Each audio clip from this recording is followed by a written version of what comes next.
Shalom saudaraku, bagaimana kabarmu hari ini? Aku harap kalian semua baik-baik saja ya. Situasi pandemi COVID-19 membuat kita harus stay di rumah aja. Tidak apa-apa ya, kita hadapi ini sama-sama.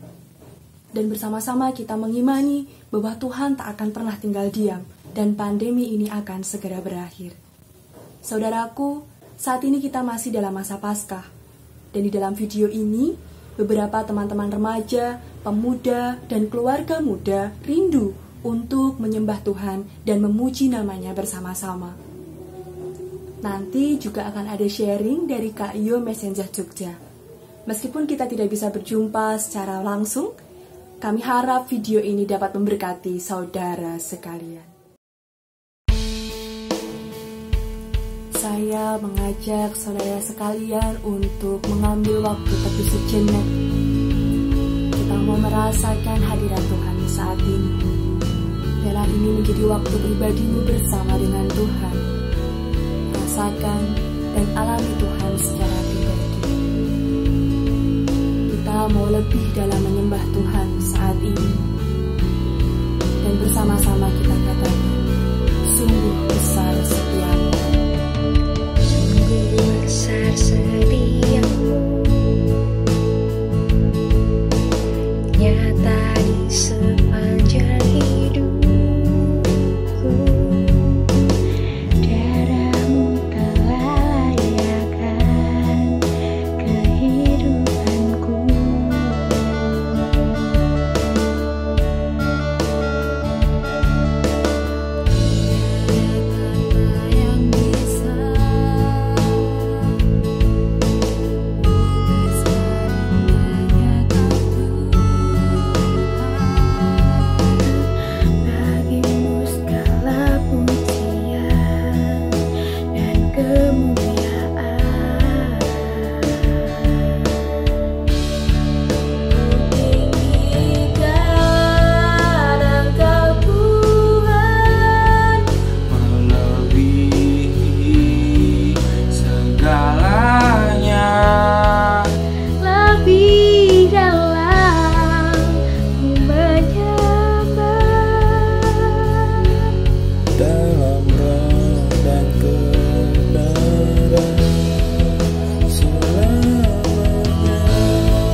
Bersama kita akan mendengar dan juga melihat sharing dari Kak Iyo Messenger Jogja. Hai guys, salam. Aku Yohanes Riyatmaja, aku dari The Messenger. Senang banget dikasih kesempatan buat bisa share kebenaran firman Tuhan. Sorry dulu sebelumnya, mungkin ini agak terlambat karena beberapa waktu lalu selain tiba-tiba aku sakit mata, tapi ada beberapa hal juga yang harus kerjakan di Messenger, sehingga ya maafkan sekali kalau ini jadi telat videonya. Tapi aku bisa seneng banget bisa dikasih kesempatan sama kalian untuk sampaikan firman Tuhan di masa-masa sulit ini. Karena secara pribadi aku bukan seorang pendeta, tetapi aku seorang yang ada di lini bisnis kayak gitu. Walaupun bisnisku juga bisnis rohani. Bukannya saya ngambil keuntungan dari kerohanian, enggak seperti itu, tapi bisnis saya kaos rohani kayak gitu. Di masa-masa seperti sulit seperti ini, menyampaikan firman Tuhan tuh malah menjadi sebuah kekuatan, bahwa yang saya sampaikan adalah segala sesuatu yang saya hidupi di akhir-akhir ini. Yang saya sampaikan adalah sesuatu yang terus menjadi pergumulan saya, dan saya melihat keindahan Tuhan, keindahan penyertaan Tuhan di masa-masa sulit seperti ini. Kalau boleh jujur, Messenger segala sesuatu kita bisa semualah, nggak cuma Messenger, banyak teman-teman lain juga yang secara bisnis secara merosot banget. Tetapi disinilah kesempatan untuk saya belajar bahwa ini bukan membuat saya menjadi punya mental korban, tetapi menjadi punya mental berkorban kayak gitu ya. Masa-masa yang benar-benar dimana saya benar melihat penyertaan Tuhan yang kuat daripada setiap masalah yang saya hadapi. Dan hari ini dikasih kesempatan untuk mengangkat sebuah tema, yaitu percaya dan katakanlah. Dan saya mau ambil satu bagian dari ayat Alkitab yang ada di dalam Korintus, yang ada di dalam 2 Korintus 4. 2 Korintus 4. Saya akan baca beberapa ayat saja, tapi saya akan jelaskan konteksnya nanti. Jadi kita baca di ayat yang ke-13 supaya langsung bisa terjun sesuai dengan temanya. 13. Namun karena kami memiliki roh iman yang sama, seperti ada tertulis, aku percaya, sebab itu aku berkata-kata, maka kami juga percaya, dan sebab itu juga kami berkata-kata. Ayat ini sering banget dipakai oleh orang-orang yang punya paham teologi atau ajaran prophetic word atau kata-kata profetik kayak gitu, sehingga banyak orang menafsirkan ayat ini menjadi satu kewajaran bagi mereka untuk teologi yang seperti itu kayak gitu. Mereka berkata-kata, mereka klaim sesuatu karena mereka percaya bahwa dalam perkataan mereka punya kuasa untuk menciptakan segala sesuatu. Ya biasanya mereka selalu punya landasan bahwa Tuhan menciptakan melalui firman-Nya juga. Makanya kita juga punya kuasa untuk menciptakan dengan kata-kata kita. Jadilah sembuh atau segala sesuatunya. Tapi sebenarnya ayat itu tidak pernah berbicara tentang kekuatan kita manusia. Tapi kita akan lihat kenapa kok Paulus bisa ngomong, karena dia percaya, maka dia berkata-kata kayak itu. Kalau kita lihat di dalam konteksnya, kalau kita bisa lihat 2 Korintus ini adalah surat yang diberikan oleh Paulus kepada jemaat Korintus pada waktu itu sebagai surat pembelaan mungkin ya kayak gitu. Karena kalau kita lihat sebagian besar di teks 2 Korintus ini banyak cerita tentang pribadi Paulus yang diungkap kayak gitu. Bagaimana dia menghadapi tantangan dalam pelayanan, karena pada saat itu Paulus cukup difitnah oleh orang-orang, kalau Paulus sebutkan yaitu guru-guru palsu, pengajar-pengajar palsu yang memfitnah Paulus bahwa Paulus mencari keuntungan dari pelayanan. Paulus tidak dapat kelegalan sebagai rasul, dia tidak layak seperti rasul yang lain. Makanya Paulus di dalam 2 Korintus ngomong bahwa dia lebih bekerja keras, dia ingin menunjukkan bahwa dia juga layak sebagai disebut rasul karena Allah sendiri, Yesus sendiri yang memilih dia. Kita banyak juga lihat pembelaan-pembelaan Paulus karena banyak fitnah yang diberikan kepada Paulus. Paulus mencari keuntungan lah, Paulus berbohong lah, Paulus itu penakut lah, atau segala banyak fitnah. Dan akhirnya 2 Korintus ini diungkapkan sebagai pembelaan Paulus kayak gitu. Banyak orang memfitnah kehidupan Paulus, dan ini pembelaan Paulus di 2 Korintus ini. Dan kalau kita lihat sekali lagi itu konteks besarnya, dan kita lihat konteks kecilnya bahwa di ayat 13 tadi ada di dalam satu perikop penjelasan. Kalau kita lihat perikopnya di pasal 4, yaitu harta rohani dan bejana tanah kayak gitu. Kenapa kok Paulus bisa percaya dan dia berkata-kata? Kalau kita lihat ada satu ayat yang cukup menarik yang ini mengungkapkan dan mematahkan pandangan teologi ya tentang prophetic word tadi, yaitu di ayat yang ke-7. Tetapi harta ini kami punyai dalam bejana tanah liat, supaya nyata bahwa kekuatan yang melimpah-limpah itu berasal dari Allah, bukan dari diri kami. Dalam segala hal kami ditindas, namun tidak terjepit. Kami habis akal, namun tidak putus asa. Kami dianiaya, namun tidak ditinggalkan sendirian. Kami dihempaskan, namun tidak binasa. Kami senantiasa membawa kematian Yesus di dalam tubuh kami, supaya kehidupan Yesus juga menjadi nyata di dalam tubuh kami.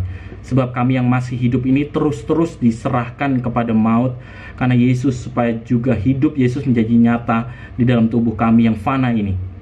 Maka demikianlah maut giat di dalam diri kami dan hidup giat di dalam kamu. Nah, kalau prophetic word itu, mereka percaya bahwa ketika mereka berkata-kata, mereka misalnya jadi sembuh, mereka hidup berkelimpahan atau segala sesuatunya, itu menunjukkan bahwa mereka punya kekuatan untuk mempunyai hidup yang baik. Tapi ini ada kontradiksi sebenarnya dengan ayat ini, dengan penjelasan tentang prophetic word kayak gitu. Di sini dijelaskan bahwa kan Paulus tuh ngomong bahwa harta yang kami punya itu di dalam bejana tanah liat. Bejana tanah liatnya itu siapa? Ya mereka. Paulus bilang kami ditindas, kami dianiaya, bahkan kami itu setiap hari seperti menghadapi maut. Ya mereka, Paulus sadar, para rasul, para teman kawan-kawan Paulus yang mengalami fitnahan ini juga, mereka sadar bahwa tubuh mereka tuh fana, tubuh mereka tuh tidak bisa apa-apa. Tetapi yang membuat mereka kuat, yang membuat mereka terus bertahan, bukan tubuh mereka, bukan kemampuan mereka, karena mereka sadar mereka tuh tanah liat yang bisa hancur seketika juga ketika jatuh. Mereka seringkali bisa mengalami putus asa. Mereka juga seringkali merasakan sendirian. Makanya sebagai orang Kristen, kita harus sadar, kita harus mengakui bahwa seringkali kita memakai topeng dalam kehidupan kita. Misalnya kita seorang pemimpin gitu ya, kita merasa bahwa kita tuh harus tampil kuat di hadapan anak-anak rohani kita. Kita tampil sempurna di hadapan orang-orang supaya kelemahan-kelemahan kita tidak dilihat orang kayak gitu. Dan kita paling sedih juga atau paling tidak suka ketika kelemahan kita memang diusik. Itu padahal sifat dasar kita sebagai manusia, kita nggak mau kelemahan kita diusik, tuh nggak mau. Tetapi kekristenan nggak hidup dalam kemunafikan yang seperti itu. Kekristenan hidup dalam apa adanya. Kekristenan itu berbicara tentang hidup apa adanya. Kekristenan juga berbicara tentang kita manusia berdosa, manusia yang sangat rentan, fragile. Kita tuh orang-orang yang begitu lemahnya. Kita merasa bahwa kita bisa satu ketika merasa begitu kuat, tetapi beberapa detik kemudian kita menjadi lemahnya. Kadang kita merasa sukacita yang terlalu sukacita yang sangat luar biasa, tetapi ketika kita balik lagi ke kamar, kita harus sadar bahwa kita sedang menghadapi masalah dengan kehidupan kita. Banyak orang-orang juga bergumul dengan dosa mereka yang mereka terus perjuangkan dalam hidup mereka untuk mereka bisa lepas kayak gitu. Kita harus mengakui bahwa kekristenan itu bukan kehidupan yang sempurna, tapi kekristenan itu kehidupan yang disempurnakan. Kalau kita baca Pemazmur, itu sesuatu yang sangat indah bagiku. Di situ adalah ungkapan-ungkapan kejujuran dari seseorang yang percaya kepada Allah. Kalau kita baca Daud, Bani Asaf, Mazmur Asaf itu, mereka seringkali ngomel di hadapan Tuhan. Tuhan, kenapa orang fasik kok hidupnya lebih senang? Mereka tuh marah-marah di hadapan Tuhan. Mereka mungkin juga bisa mengutuk atau segala sesuatunya kayak gitu. Mereka mengungkapkan apa yang menjadi kegelisahan emosional hati mereka gitu di hadapan Tuhan.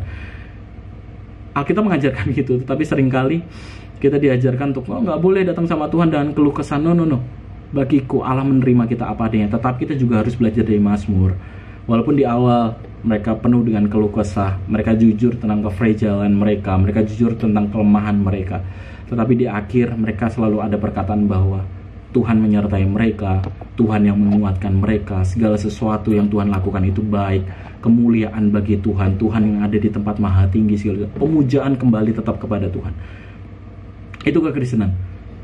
Kekristenan itu ungkapan jujur tentang kelemahan kita. Kalau kita sadar bahwa kita ini manusia berdosa yang, kalau Martin Luther bilang bahwa ada istilah Martin Luther yang sangat indah, yaitu simul iustus et peccator. Kita tuh di saat yang bersama, saat yang sama kita tuh orang-orang yang sudah dikuduskan lewat kematian Kristus di atas kayu salib. Kita dikuduskan Dia, kebenaran Kristus ditimpakan kepada kita, kesalahan-kesalahan kita, hukuman kita ditimpakan kepada Kristus. Oleh karena itu sebenarnya yang harusnya ngomong Eli Eli lama sabachthani itu kita. Yang harusnya ngomong Tuhan Allahku Allahku kenapa engkau meninggalkan aku, harusnya kita. Karena kita yang mempunyai dosa, tetapi akhirnya itu Yesus yang melakukan karena kesalahan kita, hukuman kita, konsekuensi yang harusnya kita terima ditimpakan kepada Kristus. Tapi kebenaran-kebenaran yang ada dalam pribadi Kristus, ketaatannya sebagai anak, ketaatannya sebagai manusia, ketaatannya, kebenarannya yang tidak bercela, dia hidup sebagai manusia yang tidak berdosa, itu diberikan kepada kita.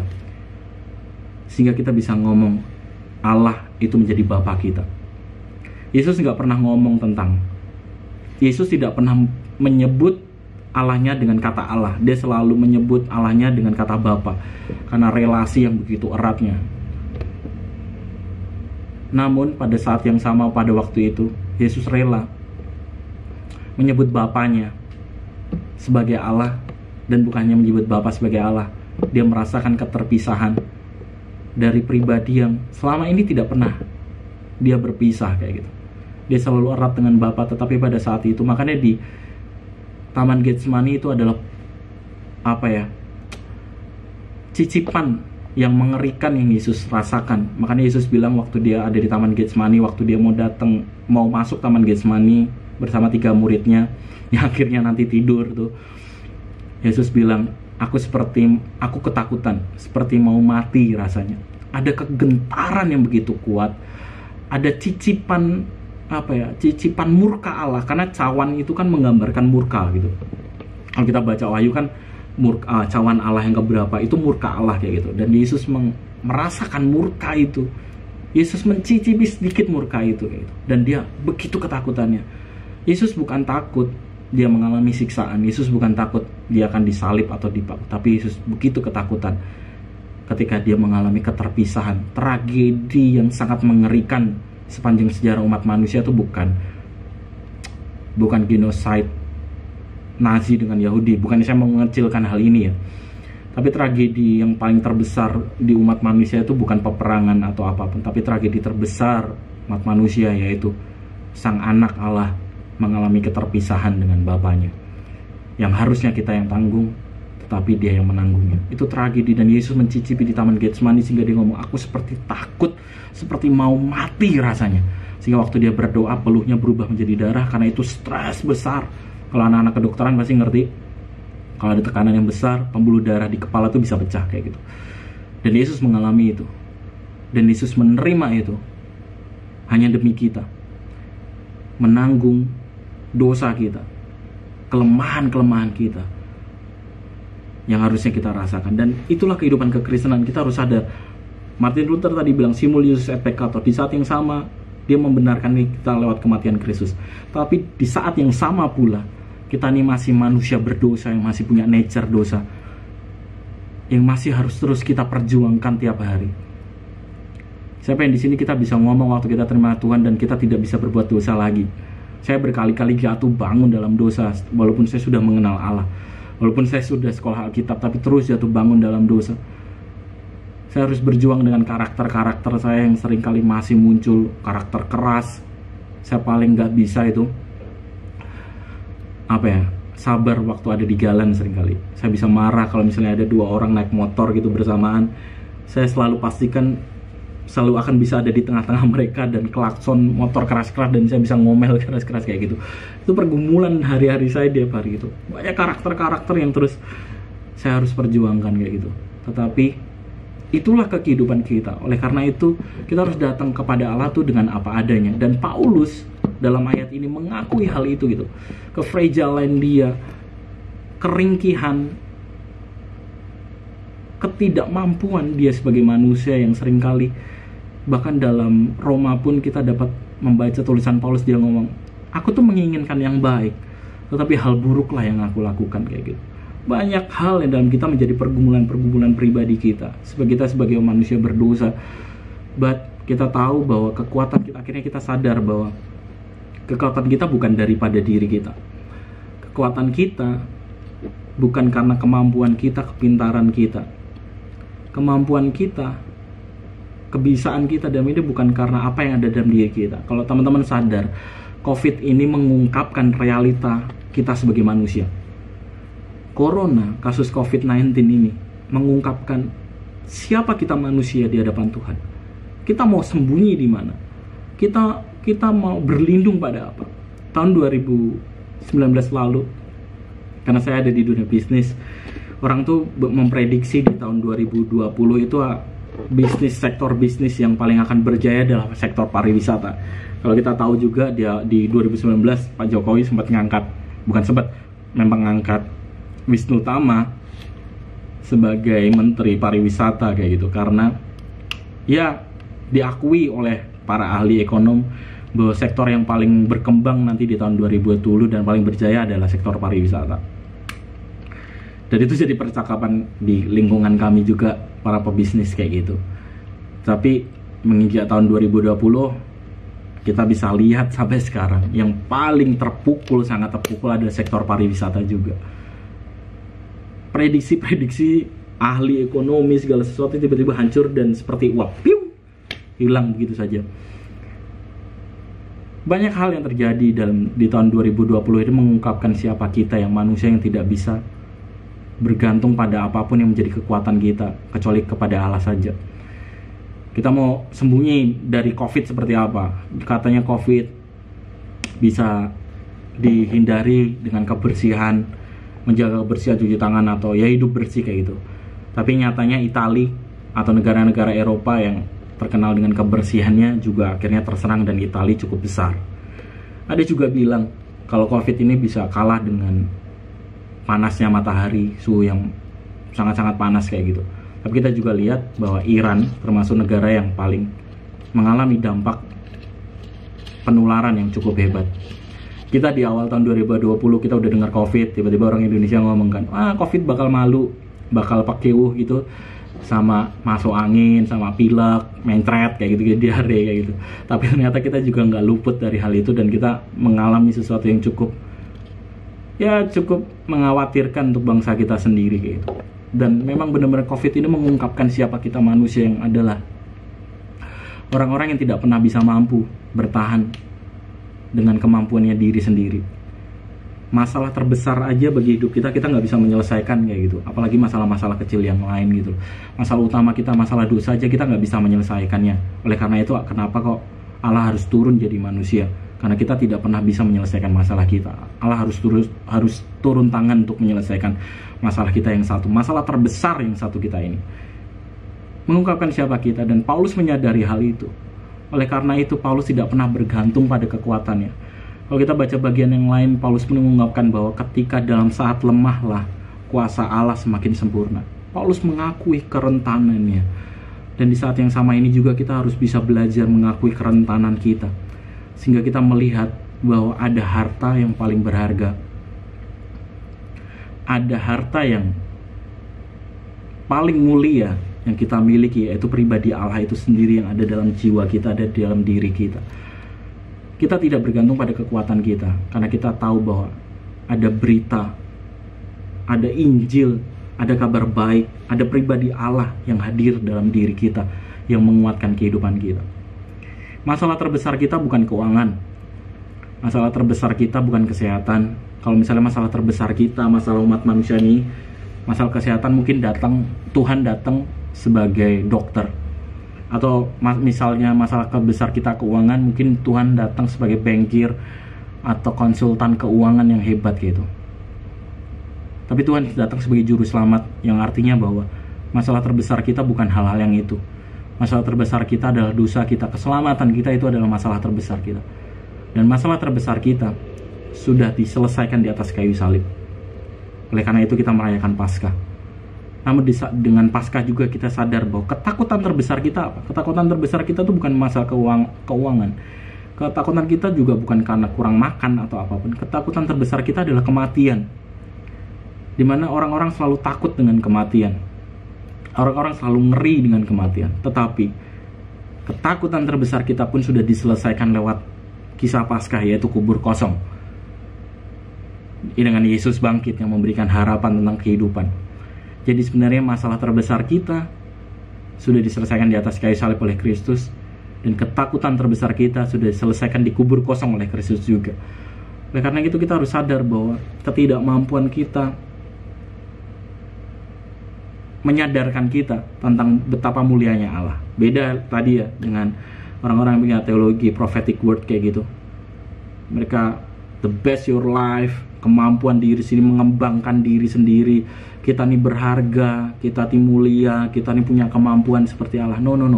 Kekristenan tidak pernah berbicara seperti itu. Memang kita diciptakan seturut dengan gambar Allah, tetapi kita manusia berdosa. Kita manusia yang sudah jatuh dalam dosa, yang sudah rusak total, sehingga kita sadar bahwa kita tidak punya kemampuan apalagi, dan kemampuan kita cuma ada di dalam harta yang berharga.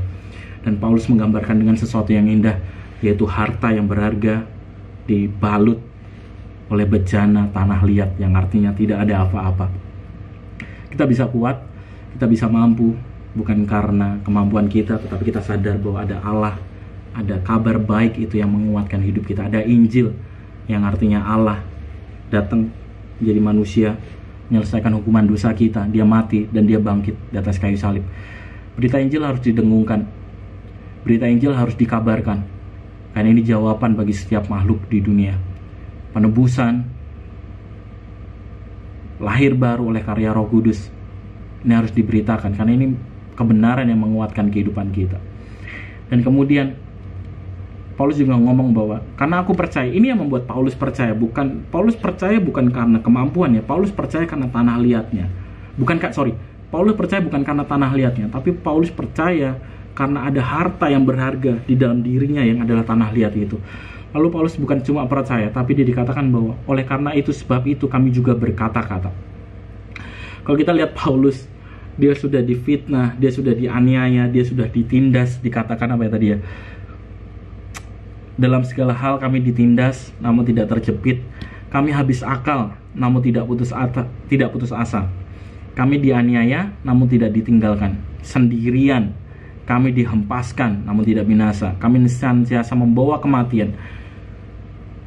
Paulus menghadapi situasi yang begitu rumit dalam pelayanannya. Bahkan dikatakan dia pernah kapal karam, telanjang. Ya, banyak situasi-situasi sulit yang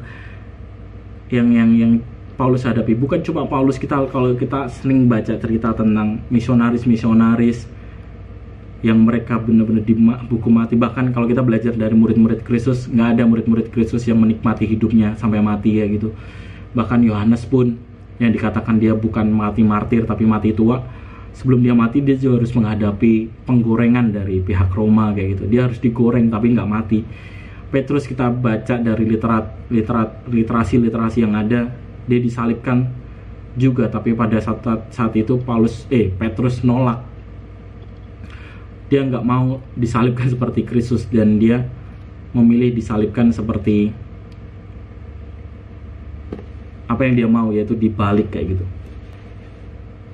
Petrus nggak mau disalibkan seperti normal seperti Yesus, dia minta disalibkan terbalik. Jadi kalau kita lihat ada penggambaran salib terbalik, seringkali itu bukan sekedar gambaran satanik, tapi itu gambaran tentang salib Petrus.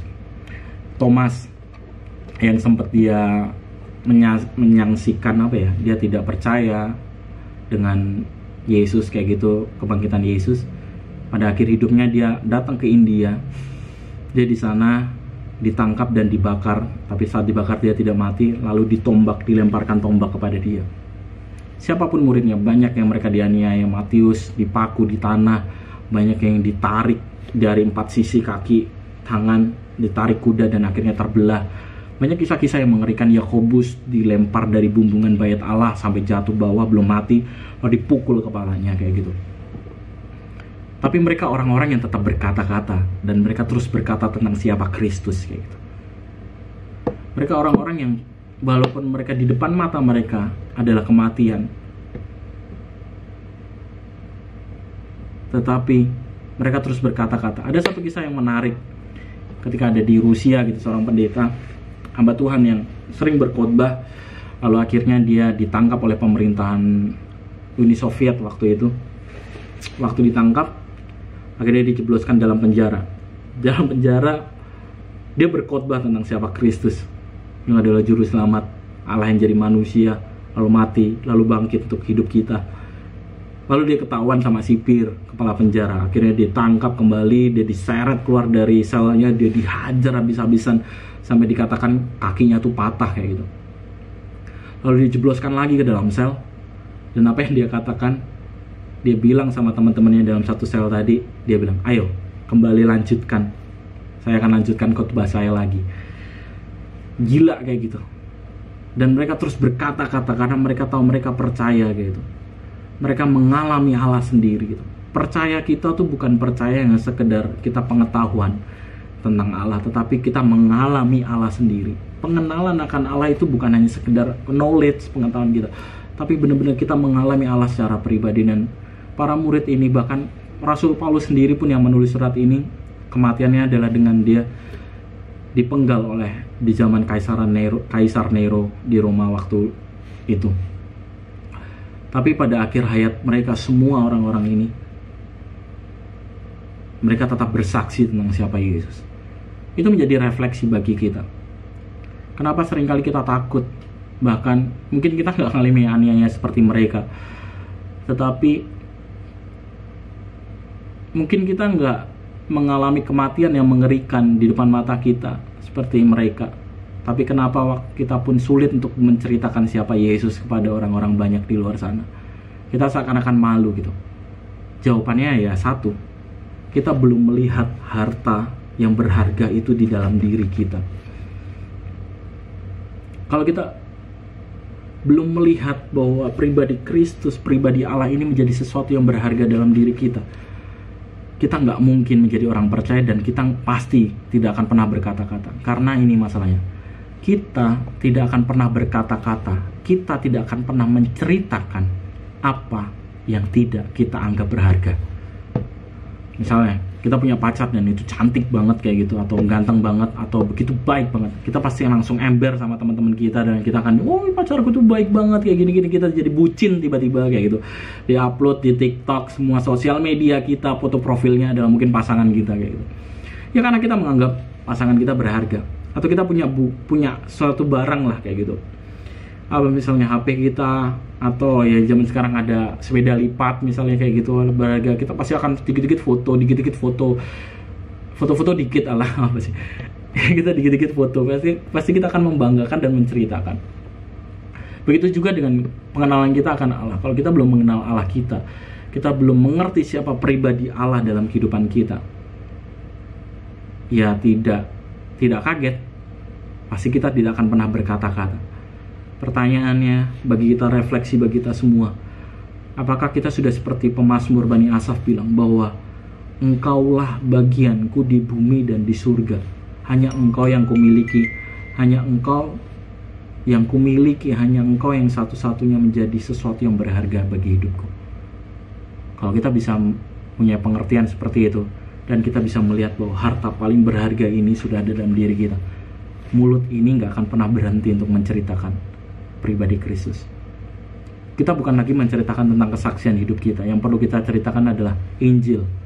Kalau dalam Korintus dikatakan, Paulus ngomong, hal yang sangat penting sudah kukatakan kepadamu, bahwa Dia, Yesus, mati bagi dosa-dosa kita seperti apa yang dikatakan kitab suci, dan Dia juga pada hari yang ketiga bangkit di antara orang mati seperti yang dikatakan kitab suci.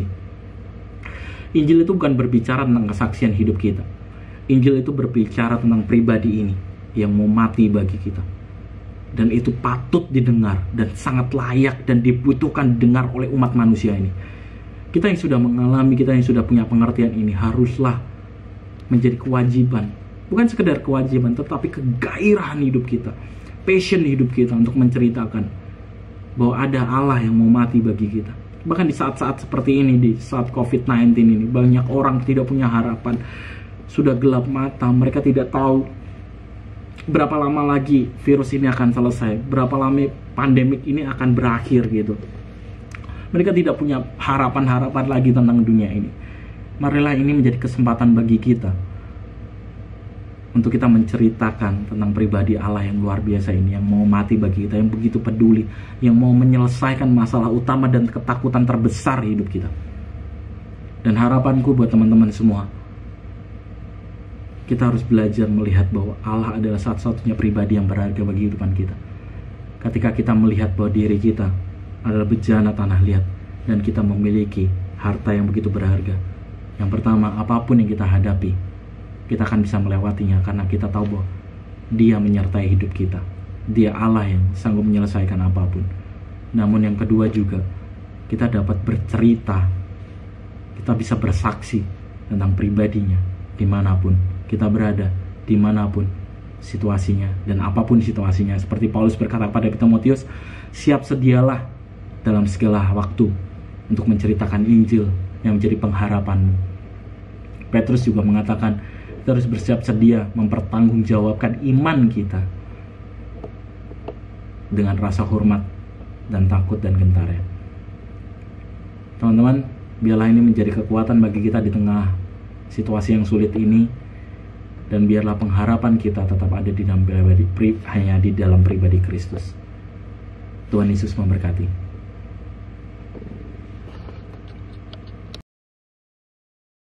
Itu tadi sharing dari Kak Yu Messenger Jogja. Saya mengimani bahwa Tuhan sudah berbicara secara pribadi kepada saudara-saudara sekalian melalui sharing kali ini.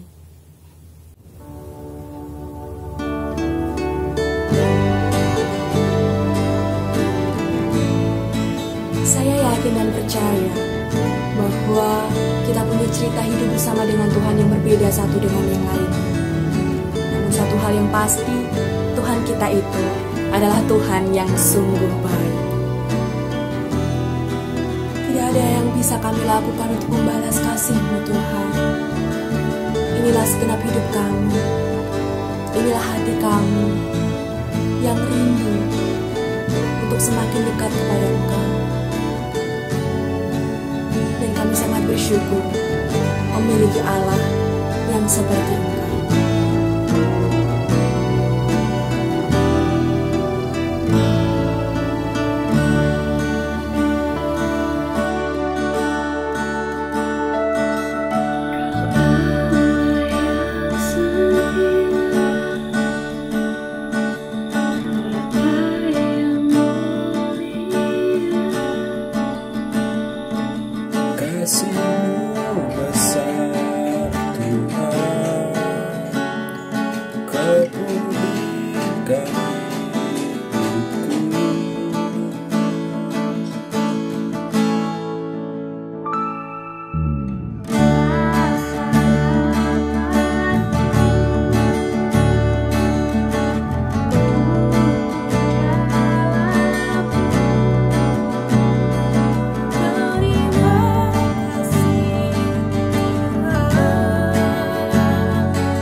Segala kebaikan-Mu,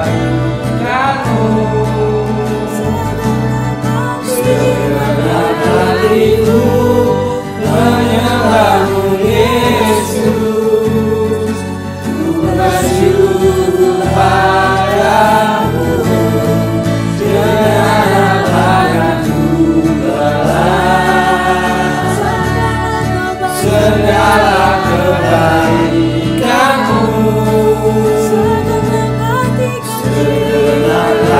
hatiku.